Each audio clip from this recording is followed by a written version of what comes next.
Lesson this morning comes from the book of Isaiah, chapter 60, verses 1 through 6. It can be found on page 639 of your pew Bibles.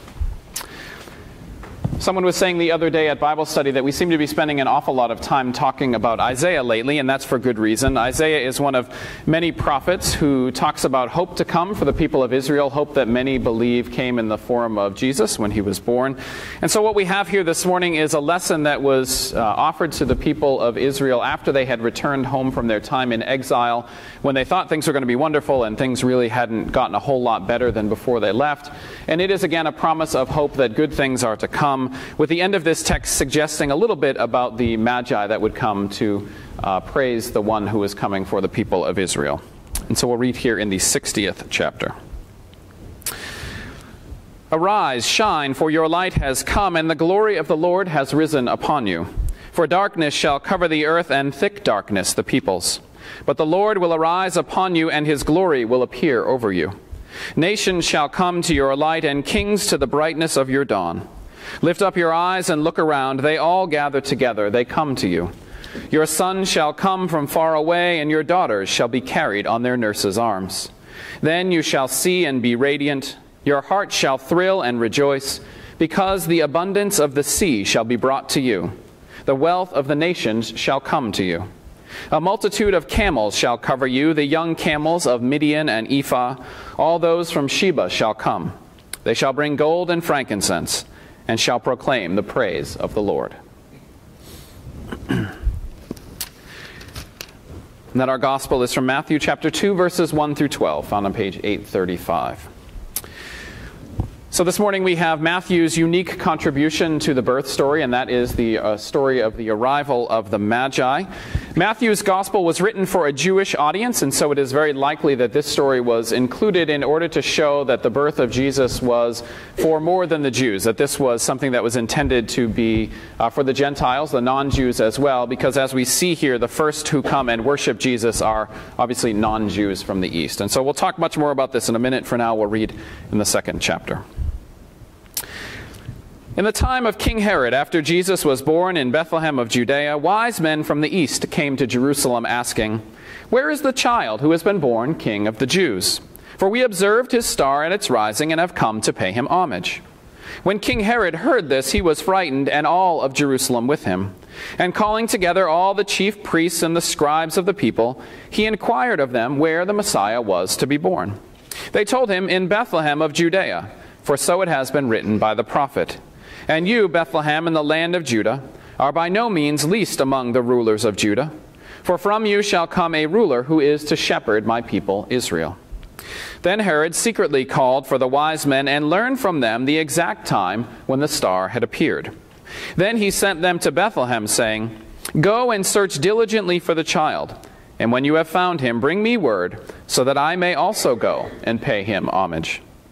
When they had heard the king, they set out, and there ahead of them went the star that they had seen at its rising, until it stopped over the place where the child was.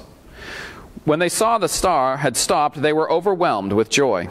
On entering the house, they saw the child with Mary his mother, and they knelt down and paid him homage.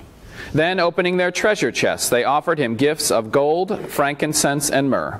And having been warned in a dream not to return to Herod, they left for their own country by another road. May God's blessing be upon the hearing and the understanding of this holy word.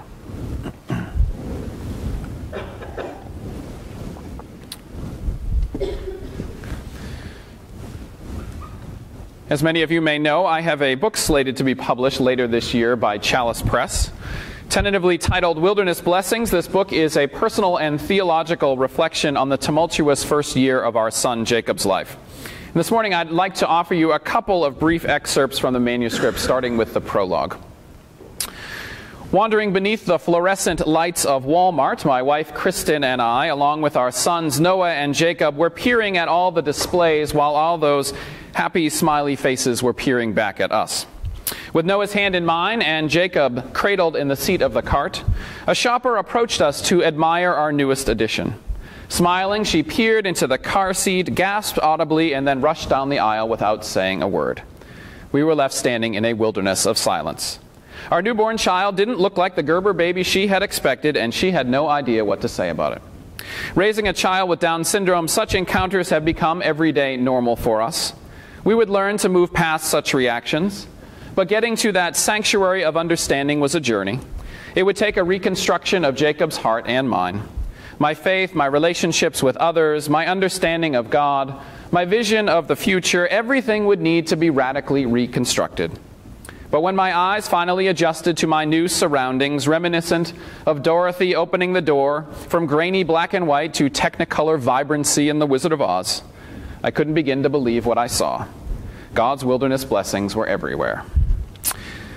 Cutting out the part about all the issues I have with Walmart, you'll have to read the book to get those. The scene then picks up in chapter 19.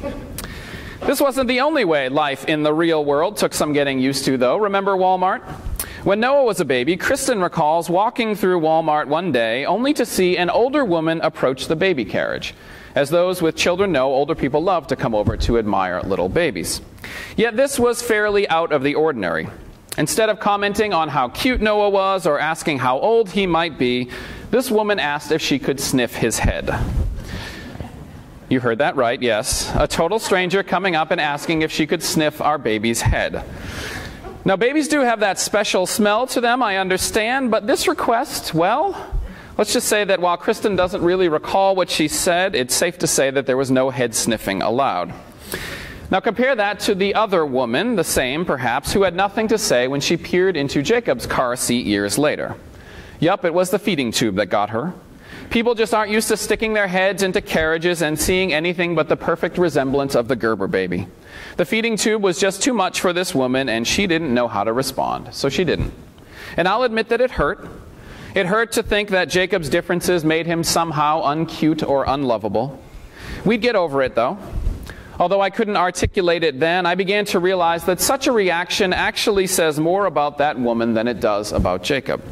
As a friend of mine says, we all have our challenges and our stuff, I'll say, to deal with.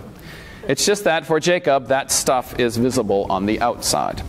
Today, we just laugh off such reactions, and in so doing, feel sorry for people like that lady. Being so stuck inside her own box, she's missing out on a pretty amazing world with some pretty amazing people in it.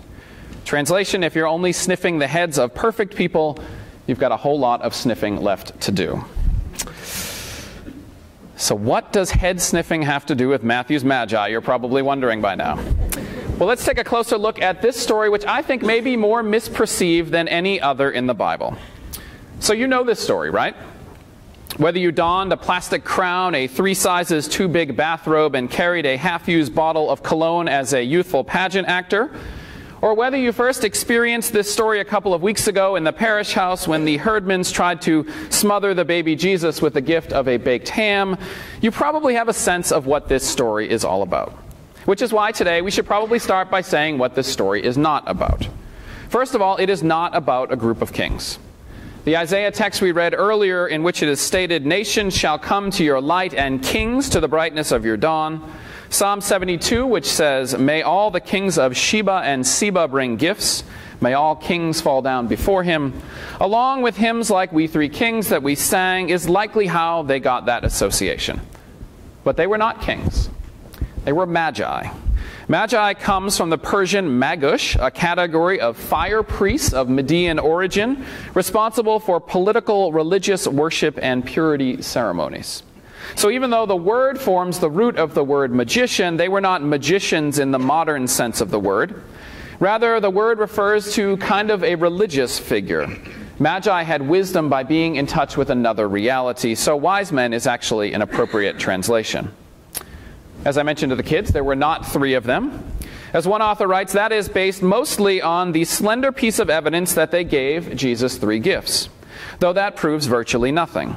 If you tell me you received a bathrobe, a watch, and a bottle of cologne for Christmas, I will not necessarily infer that you received these items from 3 different people. In fact, the recently discovered ancient manuscript, The Revelation of the Magi, dated to some time earlier than the 5th century, purports to offer a first-person account of the Magi's journey, and in that it is suggested that there could have been as many as 12 Magi. So all of those Christmas pageants in which there was a steady stream of magi sauntering down the aisle may not have been all that far off. Their names were not Melchior, Caspar, and Balthazar. Those are likely derived from a treatise attributed to the Venerable Bede in the 7th or the 8th century, in which he named the three wise men Gaspar, not Caspar, Melchior, and Balthazar, noting that the latter was black-skinned and heavily bearded. Now this is likely why many nativity sets, as you may have noticed, feature one dark-skinned wise man and two light-skinned wise men, when the reality is that they all would have been dark Middle Eastern complexion. And finally, despite the saying that is hanging in my brother and sister-in-law's bathroom, which reads, "Do you know what would have happened if it had been 3 wise women instead of 3 wise men?" Some of you have heard this before, I know. So the answer is, they would have asked for directions, arrived on time, helped deliver the baby, cleaned the stable, made a casserole, brought practical gifts, and there would be peace on earth. Contrary to that, the men did stop and ask for directions, checking in with Herod along the way. So that's what this text isn't about. Some will even go so far as to say that it's not historically true. As authors Marcus Borg and John Dominic Crossan write, in our judgment there was no special star, no wise men, and no plot to kill Jesus. So is the story factually true? No. But as a parable, is it true? For us as Christians, they write, the answer is a robust affirmative. Is Jesus the light shining in the darkness? Yes. Do the Herods of this world seek to extinguish that light? Yes. Does Jesus still shine in the darkness? Yes. Now I know that their opinions are probably up for some good debate, but the question can certainly be asked. Does this story, as a parable or as a historical reality, have something to say to us today? And I say absolutely yes. And what it says is all tied up in that head-sniffing story we started with. For that day in Walmart was, for Kristen and me, an epiphany. A moment that caused us to see the world and our life in it with new eyes. It enabled us to see God's hand at work in the world, and that God's blessings are to be found where we had not seen God working before. And it came to us in a way that we were definitely going to notice it, an insult to our newborn son. And didn't the Magi receive an epiphany from God in a way that they would notice it as well? They were astrologers. So what did God do? God sent a star that beckoned them to follow. So they did. And it led them to the place where a baby not of their own religion was laying. Now the good news is that epiphany wasn't a one-time event in history. Epiphanies are happening all of the time as moments in our lives that reveal anything from who we are to who God is to how we should be working in the world or how God is working in the world. They may be God-caused or they may be God working through events that are already happening, we don't know. But what we do know is that that message can come at any time, in any way, most likely in a way that we are apt to notice. For Kristen and me, it happened through our son. For the Magi, it was through the stars that they watched. For a book lover, it might mean encountering God on the pages of a novel. For a musician, it might mean hearing God in the notes of a beautiful song. For an artist, God might be seen in the molding of clay. For a teacher, God might be found in the hug of a thankful student. You get the picture, I'm sure. Epiphanies happen to us where we are. And the whole point is that they are meant to change us. Remember, the Magi were so moved by the child that they departed to their own country by another way. In other words, their epiphany had so changed them that they couldn't return to life as they had known it before. And therein lies the message of the story for me. Epiphanies are happening to us all in order that we might be changed to change the world around us. As such, my hope and my prayer for you today, my friends, is that you will believe that God is still reaching into this world. Believe that God is reaching for you. Believe that God will connect with you in a way that you will not be able to miss. And then allow that to change you so that by living another way, you can go forth and change the world. We must become the epiphany Jesus revealed in us. Read a blog post I saw this week. If we can say that that happened to all of us on this Christmas journey, then this is going to be quite the year ahead. May it be so. Amen.